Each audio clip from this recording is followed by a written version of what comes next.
Bismillahirrahmanirrahim. Assalamualaikum warahmatullahi wabarakatuh. Alhamdulillahilladzi hamdan katsiran kama amar. Asyhadu an la ilaha illallah wahdahu la syarikalah wa asyhadu anna Muhammadan abduhu wa rasuluhu amma ba'du.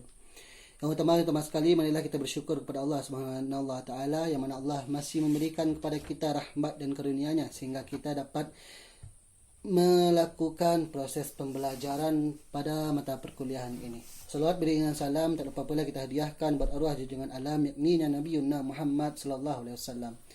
Baiklah, yang sama-sama saya hormati Bu dosen dan teman-teman sekalian. Saya akan membacakan makalah pemeliharaan Al-Quran pada masa Nabi, pemeliharaan Al-Quran pada masa Abu Bakar, kodifikasi Al-Quran pada masa Utsman bin Affan, dan usaha pemeliharaan Al-Quran setelah masa Khalifah yang keempat.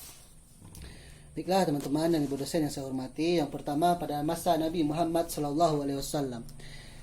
Walaupun bangsa Arab pada masa itu masih buta huruf, tapi mereka mempunyai ingatan yang sangat kuat. Mereka saling memelihara dan meriwayatkan syair-syair dari para pujangga. Dan ini terjadi karena ingatan mereka yang sangat kuat. Karena itu Nabi mengambil cara praktis dengan memanfaatkan mereka yang mempunyai ingatan yang kuat. Setiap ayat yang turun, Nabi menyuruh mereka untuk menghafal dan menuliskannya di batu, kulit binatang, pelepah kurma, tulang hewan, dan apa saja yang bisa dituliskan. Nabi menerangkan tertib urut-urut ayat yang boleh dituliskan. Sedangkan hadis atau pelajaran-pelajaran yang mereka dengar dari mulut Nabi dilarang untuk dituliskan.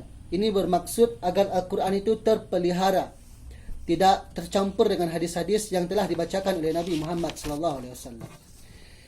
Nabi menganjurkan Al-Quran itu untuk dihafal, untuk dibaca selalu ketika solat, dan diwajibkan selalu dibaca dan diwajibkan untuk menuliskannya. Dengan demikian, terdapat 3 unsur yang dapat memelihara Al-Quran yang telah diturunkan. Yang pertama, hafalan mereka yang hafal Al-Quran. Dan yang kedua, naskah yang dituliskan oleh Nabi. Dan yang ketiga, naskah-naskah yang dituliskan oleh mereka yang pandai menulis dan membaca untuk mereka masing-masing. Maka dari itu, Al-Quran pada saat itu terpelihara dengan hafalan-hafalan para sahabat yang mempunyai ingatan yang sangat luar biasa. Kemudian yang kedua, pada masa Abu Bakar radhiyallahu an, setelah Rasulullah wafat, sahabat baik Ansar maupun Muhajirin sepakat mengangkat Abu Bakar menjadi khalifah, memimpin pada saat itu. Pada awal pemerintahannya, orang Islam itu memiliki penurunan iman. Banyak dari mereka yang murtad, bahkan mengaku sebagai nabi-nabi palsu. Maka terjadilah pada saat itu perperangan yang sangat hebat untuk menumpas orang-orang murtad dan pengikut-pengikut nabi palsu tersebut. Pada saat perperangan itu, di antara yang ikut berperang, banyak penghafal-penghafal Al-Quran. Perang itu sangat terkenal dengan nama yaitu Perang Yamamah. Tentara yang ikut banyak dari penghafal-penghafal Al-Quran. Dalam perperangan ini telah gugur 70 orang penghafal Al-Quran. Bahkan sebelumnya telah gugur hampir sebanyak itu para sahabat penghafal Al-Quran. Maka ia datang kepada Abu Bakar memusyawaratkan hal tersebut. Pada saat itu Umar berkata kepada Abu Bakar, dalam peperangan Yamamah, para sahabat yang hafal Al-Quran telah banyak yang gugur. Saya khawatir akan gugurnya para sahabat yang lain dalam peperangan tersebut, sehingga banyak ayat-ayat Al-Quran itu yang perlu dikumpulkan. Lalu Abu Bakar menjawab, mengapa aku akan melakukan sesuatu yang tidak diperbuat oleh Nabi Muhammad SAW? Umar pada saat itu menegaskan, demi Allah, ini adalah perbuatan yang baik. Dan ia berulang kali memberikan alasan-alasan kebaikan tersebut, sehingga Allah membekakan hati Abu Bakar dan Abu Bakar menerimanya. Kemudian Abu Bakar memanggil sahabat Zaid bin Sabit dan berkata kepadanya, Umar mengajakku mengumpulkan Al-Quran. Lalu diceritakan segala pembicaraan yang terjadi antara Abu Bakar dan Umar. Kemudian Abu Bakar berkata, engkau adalah seorang pemuda yang cerdas yang kupercayai sepenuhnya. Dan engkau adalah seorang penulis wahyu yang selalu disuruh oleh Rasulullah. Oleh kerana itu, maka kumpulkanlah ayat-ayat Al-Quran. Zaid menjawab, demi Allah, ini adalah pekerjaan yang berat bagiku. Seandainya aku diperintahkan untuk memindahkan sebuah bukit, maka hal itu tidaklah lebih berat bagiku daripada mengumpulkan Al-Quran yang engkau perintahkan. Maka pada saat itu, Zaid mengumpulkan pelepah-pelepah kurma, daun, tanah-tanah keras yang digunakan untuk menuliskan Al-Quran. Walaupun Zaid mempunyai hafalan Al-Quran yang sangat banyak, tetapi dia tetap mengumpulkan pelepah-pelepah Al-Quran yang dituliskan. Supaya Al-Quran itu sempurna, tidak ada kekurangan atau kelebihan daripada ayat-ayat Al-Quran itu.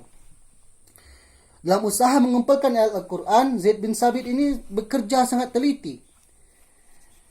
Sehingga terbentuklah suatu mushaf yang mushaf itu digunakan untuk mereka membaca-baca Al-Quran.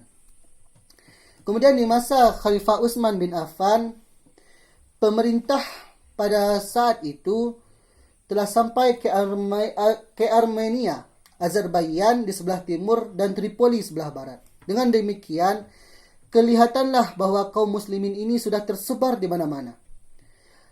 Di Mesir, Syria, Irak, Persia dan Afrika. Kemanapun mereka pergi dan mereka tinggal, Al-Quran itu tetap menjadi iman bagi mereka. Di antara mereka banyak yang menghafal Al-Quran. Pada mereka terdapat naskah Al-Quran. Tetapi naskah yang mereka punya itu tidak sama susunan suratnya. Terdapat juga di dalamnya perbedaan tentang bacaan Al-Quran. Asal mulanya perbedaan tersebut adalah kerana Rasulullah sendiri pun memberikan kelonggaran kepada kabilah-kabilah Arab yang berada di masanya untuk membaca dan melafazkan Al-Quran menurut dialek mereka masing-masing. Kelonggaran ini diberikan oleh Nabi supaya mereka menghafal Al-Quran, tetapi kemudian terlihat tanda-tanda bahawa perbedaan tentang bacaan tersebut bila dibiarkan akan mendatangkan perselisihan, perpecahan yang tidak diinginkan oleh kalangan kaum muslimin. Maka pada saat itu telah kembali ke Madinah, segera ditemukan Utsman bin Affan dan kepada beliau diceritakan apa yang dilihatnya mengenai pertikaian kaum muslimin tentang bacaan Al-Quran tersebut. Kemudian tugas tersebut, Utsman bin Affan membentuk sebuah panitia. Tugas tersebut dikerjakan oleh para panitia dan setelah tugas itu selesai, maka lembaran-lembaran Al-Quran yang dipinjamkan dari Hafzah itu dikembalikan kepadanya. Al-Quran yang telah dibukukan itu dinamakan Al-Mushaf dan oleh panitia ditulis 5 buah Al-Mushaf. 4 buah di antaranya dikirim ke Mekah, Syria, Basrah dan Kufah agar di tempat-tempat tersebut disalin pula dari masing-masing mushaf itu. Dan 1 buah ditinggalkan di Madinah untuk Utsman sendiri. Dan itulah yang dinamai dengan Mushaf Al-Imam. Setelah itu Utsman memerintahkan mengumpulkan semua lembaran-lembaran yang dituliskan Al-Quran yang ditulis sebelum itu dan membakarnya. Maka dari mushaf yang ditulis di zaman Utsman itulah kaum muslimin di seluruh pelosok menyalin Al-Quran itu. Dengan demikian, maka pembukuan Al-Quran pada masa Utsman memiliki faedah di antaranya. Yang pertama, menyatukan kaum muslimin pada satu macam mushaf di masa Utsman. Yang kedua, menyatukan bacaan. Walaupun masih ada kelalaian bacaan, tetapi bacaan itu berlawanan dengan ejaan mushaf Utsman.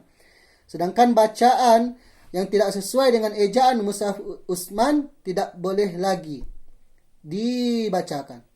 Yang ketiga, menyatukan tertib susunan surat menurut tertib urut seperti pada mushaf-mushaf sekarang.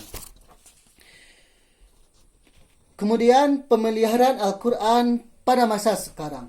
Meskipun Al-Quran telah dibukukan pada masa Utsman bin Affan dan semua umat Islam meyakini bahawa di dalamnya tidak ada perubahan dari apa yang telah diturunkan kepada Rasulullah dari 14 abad yang lalu. Namun orang Orientalis masih saja ada meragukan keautentikan Al-Quran.